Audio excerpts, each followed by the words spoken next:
Lorsque j'ai découvert le Café de la Place, ça remonte à peu près 4 ou 5 ans, j'ai été séduit par l'ambiance, par le décor, qui me rappelait un peu les brasseries que j'avais l'habitude de fréquenter à Paris. Et même celle à Londres d'ailleurs, où il y a beaucoup de copies de vieilles brasseries françaises qui ressemblent à celle-ci. Et donc je descendais avec mon ordinateur et je m'asseyais à une des tables, dont celle-ci.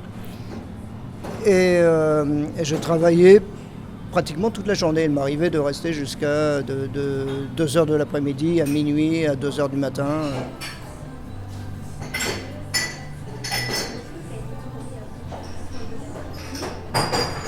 J'avais un rêve, c'était celui de devenir photographe.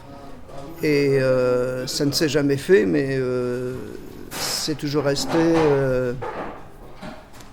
dans mes pensées. Et puis donc récemment, je me suis dit, voilà, je vais changer un peu mon orientation et je vais devenir photographe. En fait, le blog, pour moi, c'est devenu même d'ailleurs plus un photoblog qu'un blog même.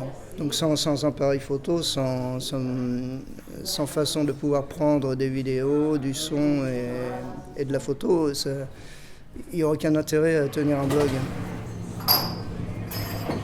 Mon appareil photo et puis me suit et puis mes billets reflètent mes petits voyages locaux.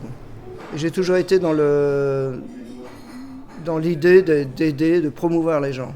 Et je crois en fait c'était une des raisons pour laquelle j'avais créé ce blog, ou du moins de la façon que je l'ai développé plus tard, qui était de couvrir des événements, c'était pour faire revenir en avant, donner de la reconnaissance aux gens qui faisaient des choses. Vous avez bu du café, hein ?